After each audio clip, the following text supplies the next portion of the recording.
Salut tout le monde, on se retrouve avec l'oracle de les messages de votre âme, enfin, cri de l'âme. Donc, choix 1, choix 2, choix 3, et on va voir quel message ressort pour vous.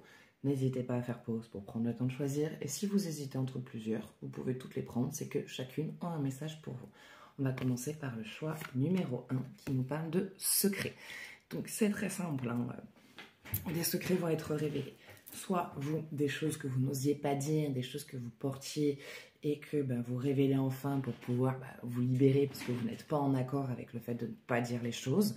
Soit sinon on est sur des secrets lourds de famille, des choses sur lesquelles vous aviez des doutes, des choses que peut-être qu'on ne parlait pas à l'époque, qu'on n'exprimait pas. Hein. Des fois il y a des choses horribles qui se passent dans les familles. Et faut pas le dire, faut que ce soit caché, il faut pas que ce soit révélé, donc jamais eu de confirmation.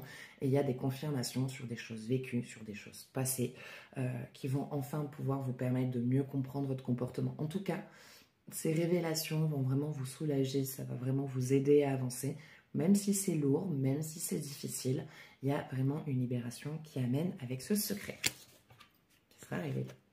Choix numéro 2. Pour ceux qui ont choisi la carte numéro 2, il y a un refus de la séparation, soit par vous, soit par l'autre. Soit c'est vous parce que la relation, la coupure en tout cas était très brutale. On était sur une relation très fusionnelle, très forte, très passionnelle, mais pas constructive du tout. Mais du coup, on était sur une grosse dépendance affective, donc il y a beaucoup de mal à passer ce cap. Ou sinon, c'est l'autre. Mais l'autre parce qu'il est dans une situation contrôlante, qu'il aime contrôler, qui a ce côté un petit peu narcissique, manipulateur et qui a besoin de garder sous son emprise et que la personne en fait s'acharne. Donc c'est-à-dire que vous sentez que de toute façon que la personne n'est pas dans la relation, mais dès que vous essayez de vous séparer, elle revient, elle repasse à l'attaque, elle renvoie des messages. Donc ce refus de séparation vous empêche vraiment d'avancer. Peut-être un petit nettoyage sur ce plan-là, un petit coupure de lien qui vous relie aux personnes toxiques sera sûrement nécessaire. Et pour le choix numéro 3, syndrome de l'imposteur ou le syndrome de, comme on dit, du sauveur. Ce besoin tout le temps de plaire et d'aider qui est très envahissant, qui est très prenant. Il faut arrêter de vouloir aider tout le temps tout le monde et de vouloir plaire à tout le monde. Le plus important, c'est de se plaire à soi-même parce qu'en fait, du coup, vous portez une identité qui n'est pas vôtre, qui ne vous montre pas tel que vous êtes et donc, du coup, vous attirez à vous des gens toxiques, en fait, par ces comportements-là.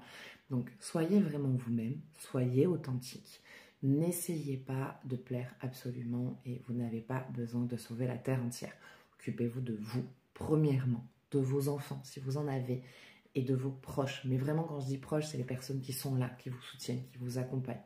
Ensuite, vous verrez, vous n'êtes pas l'abbé Pierre, vous n'êtes pas... Enfin, voilà, c'est à un moment donné, il faut savoir se recentrer sur soi parce que ça amène vraiment à des relations qui finissent par devenir malsaines, malveillantes et où vous finissez toujours par souffrir. On s'occupe de soi. Voilà. Donc ça sera tout pour ce tirage. J'espère que ça vous parlera. N'hésitez pas à me partager votre ressenti, à partager cette vidéo. Moi, je vous fais de gros bisous. Prenez soin de vous et je vous dis à bientôt. Ciao, ciao.